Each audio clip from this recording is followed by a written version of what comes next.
All right, so the items you're going to need for your big head are going to be glue and scissors. I recommend glue sticks so you can rearrange things as needed. And then I also recommend tape to tape the back of the big head when you're done. And if you do want it to last a while, I would recommend printing it on cardstock so that it's a little thicker and it'll hold up over time. And finally, the last thing you're going to need is your layout image, your little grid, the thing that has the red lines on it. That's going to indicate where we're going to glue and where we're going to cut. So I've already identified on my image where I'm going to cut and then where I'm going to glue. So I'm going to be following that little pattern there. So I'm going to take those two pieces that I've already cut. So I'm going to remove those. And those other two that I have already cut just to save some time.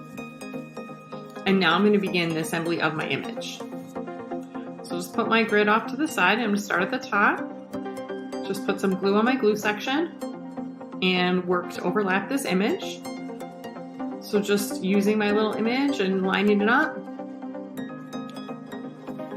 And once I have it where I like it, I'm just going to press down on it.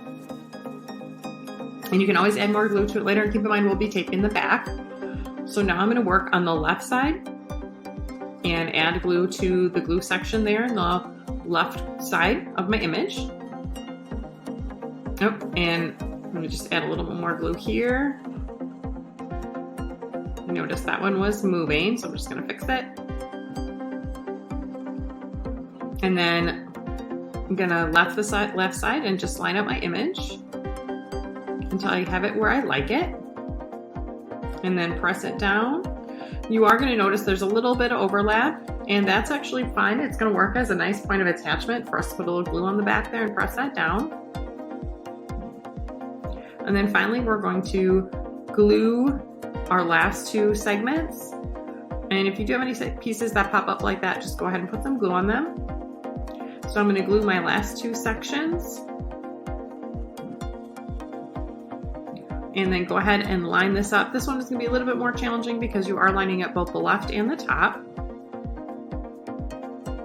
So just get it where you like it and then secure it down.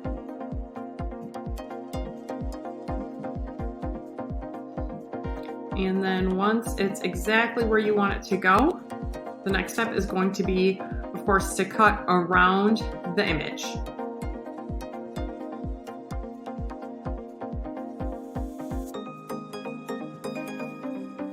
And when you do that, this is what it should look like. Now, I didn't cut cleanly. I mean, I didn't do all the little fur. I just cut it real simply around the image.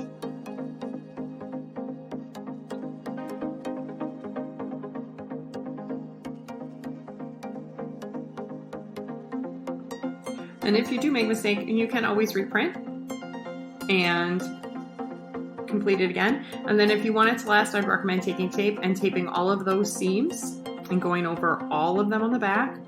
Or if it is small enough to fit in the laminator, I highly would recommend laminating if you want it to last a while, especially if you're a teacher like myself and you want it to be used over and over again in your classroom.